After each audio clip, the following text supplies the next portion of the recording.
তো দাদা, আমরা জেক্সপো স্টুডেন্ট, আমরা জেক্সপো ফার্স্ট ইয়ার স্টুডেন্ট। তো আমাদের এবং ওয়েস্ট বেঙ্গলের যে আইটিআই স্টুডেন্টরা আছে বা রয়েছে, তাদের কি একসাথেই সিট অ্যালটমেন্ট প্রকাশিত হবে না আলাদা আলাদা হবে?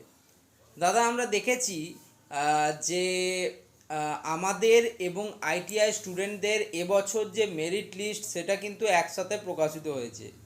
তো তোমার কি মনে হচ্ছে?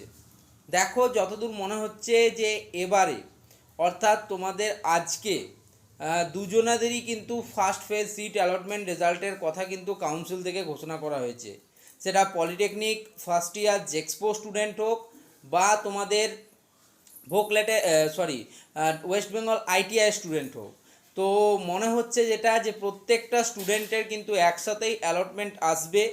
আজকে ওয়েস্ট বেঙ্গল আইটিআই স্টুডেন্ট এবং জেক্সপো স্টুডেন্ট একসাথেই তোমরা অ্যালটমেন্ট পেতে চলেছো।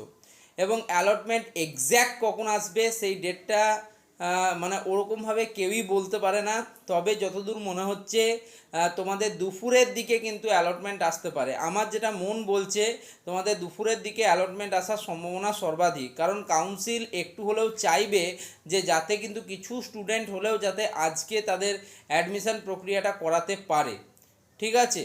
আর জেক্সপো স্টুডেন্টদের ক্ষেত্রে আমি আগেই বলেছি, তাদের ক্ষেত্রে অ্যান্টি র্যাগিং, মেডিকেল ফিটনেস এবং ডোমিসাইল এই তিনটে সার্টিফিকেটই কিন্তু লাগবে।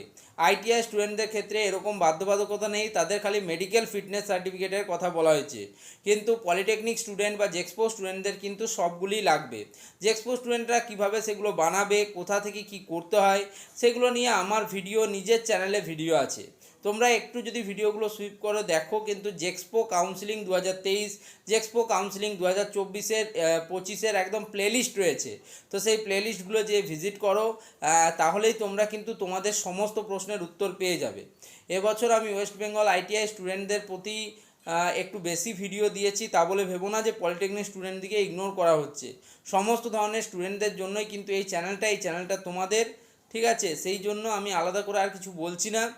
ওয়েস্ট বেঙ্গল আইটিআই হোক বা জেক্সপো হোকলেট, প্রত্যেকের ক্ষেত্রে কাউন্সিলিং প্রক্রিয়া same, choice filling same, allotment পাওয়া সেম, তারপর কলেজ অ্যাডমিশন সেম। খালি মানে সমস্যা রয়েছে ভর্তির ক্ষেত্রে, ডকুমেন্টেশনের ক্ষেত্রে, ফিজ পেমেন্টের ক্ষেত্রে ইত্যাদি বিষয়ে দুজনের মধ্যে পার্থক্য।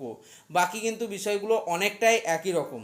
তাই কাউন্সিলও যতদূর মনে হচ্ছে যে জেক্সপো এবং ওয়েস্ট বেঙ্গল আইটিআই স্টুডেন্টদের একসাথেই কিন্তু এবার ফর্ম ফিল আপ কিন্তু তোমাদের যে সিট অ্যালটমেন্ট রেজাল্ট সেটা কিন্তু পাবলিশ হবে। ধন্যবাদ প্রত্যেককে।